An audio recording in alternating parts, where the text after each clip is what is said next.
Hey, it's James here. I just wanted to give a quick roundup in the vegetable plot because even though it's raining at the moment, this water has really helped the garden. It's just what it needed, and everything's popping up. Look at these broad beans.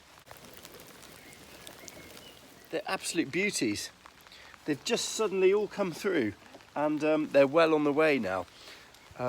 Similarly, the peas, I actually sowed pea seeds, and then I was worried that they'd rotted in the ground or they'd been nibbled by mice. So I planted some pea seedlings alongside.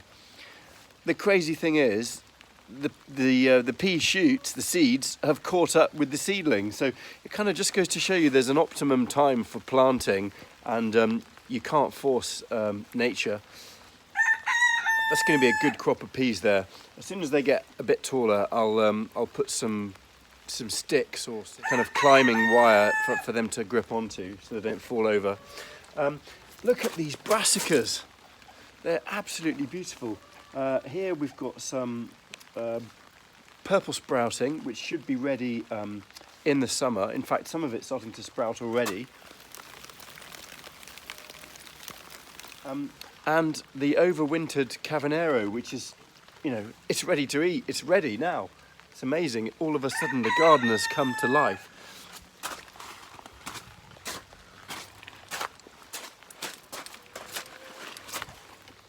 And down here on this little plot, we've got some. This is chicory, which is. It looks a bit like lettuce at the moment, but should grow a really nice, tight, bitter heart. And then these are some last year's onions that had started to sprout. So I've just put in a row of onion sets, which is really just something for nothing. It'd be interesting to see how they grow, because I haven't actually grown onions from sets before. Over here, I don't know if you remember the potatoes that were just kind of thrown in these beds.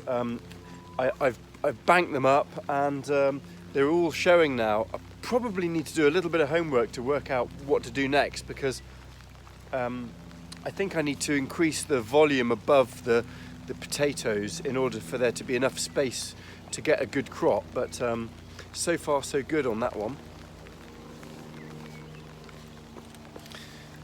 The carrots on this bed, not so well. I think probably I tried to get them going too early.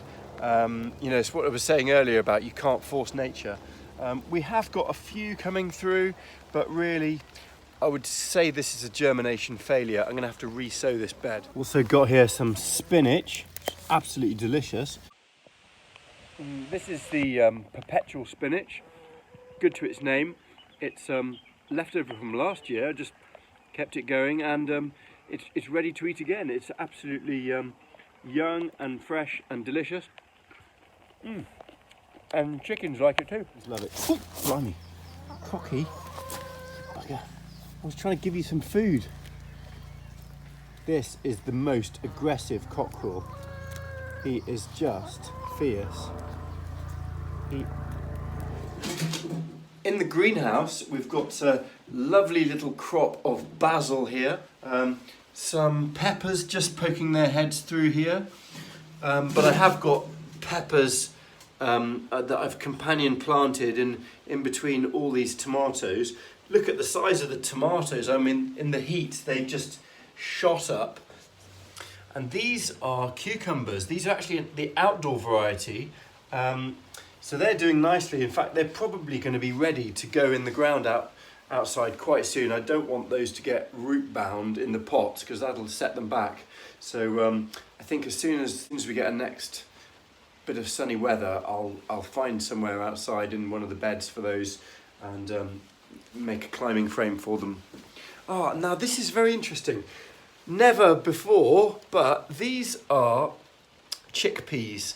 I haven't the first idea how to look after these plants, but as you can see, they're a healthy looking plant, and they produce a pod with 2 chickpeas in it.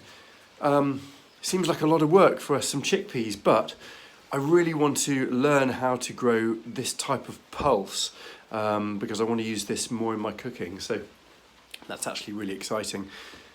So there you have it. That's a quick roundup of the kitchen garden.